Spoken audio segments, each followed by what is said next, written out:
12810 Howrah Mumbai mail train দুর্ঘটনার সময় ট্রেনে ছিলেন নদিয়ার রানাঘাটের গাংনাপুরের বাসিন্দা উৎপল সরকার। ক্যান্সার আক্রান্ত 64 বছর বয়সী মায়ের চিকিৎসার জন্য মাকে সাথে নিয়ে এদিন সন্ধ্যায় হাওড়া থেকে বোম্বে মেলে চেপে মুম্বাইয়ের টাটা মেমোরিয়াল হাসপাতালের উদ্দেশ্যে বেরিয়েছিলেন পেশায় ইলেকট্রিক গাড়ি চালক উৎপল সরকার। দুর্ঘটনার জেরে উৎপল সরকারের বৃদ্ধা মা জখম হন। আতঙ্কিত উৎপল সরকার জানান, সোমবার সন্ধ্যায় হাওড়া স্টেশন থেকে বৃদ্ধ মাকে সাথে নিয়ে বোম্বের উদ্দেশ্যে রওনা দেন তিনি।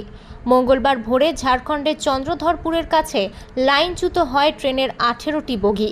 সকলেই ঘুমিয়ে থাকার কারণে সেভাবে কিছু অনুভব করতে না পারলেও বগিটি তীব্র ঝাঁকুনি দিয়ে পাল্টি হয়ে যায়।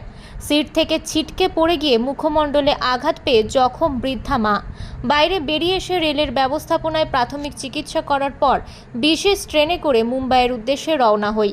ট্রেন দুর্ঘটনার জেরে শেষ পাওয়া খবর পর্যন্ত দুজনের পাশাপাশি বহু যাত্রী জখম হয়েছেন বলে জানা গিয়েছে। জখমদের পার্শ্ববর্তী হাসপাতালে চিকিৎসার জন্য নিয়ে যাওয়া হয়।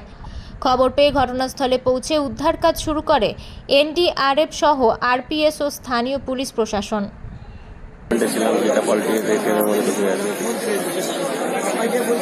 বাকি সব কম্পার্টমেন্ট পড়ে আছে, পিছনে